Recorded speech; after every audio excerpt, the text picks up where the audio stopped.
Say what you will about AI making it such that you can't trust anything you see anymore when it comes to sending video to friends. Sometimes dressing things up with the filter is just plain fun. A little earlier this summer, WhatsApp started working on its own AR mode for filters and call effects. Today, we're checking out a couple of the app's latest beta releases, bringing that in development AR filter to more testers than ever, plus revealing the latest work towards a new tool for organizing contacts. The first sign of WhatsApp's work on its AR filters emerged just about a month ago, when the feature was initially made available to a limited group of beta testers on Android.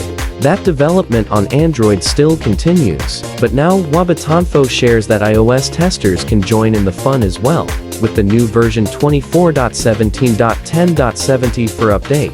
In addition to the usual assortment of novelty filters, the app's also getting some straight, practical ones, including one for low-light environments and a touch-up mode for hiding any embarrassing blemishes. These will join a background editing tool, letting you blur things out or replace them with a set scene for a little extra privacy or to just delay cleaning your office. We've got another report from Wabatanfo that's looking at Android's to .24.18.9 beta release, where the app's building out some new functionality for creating lists.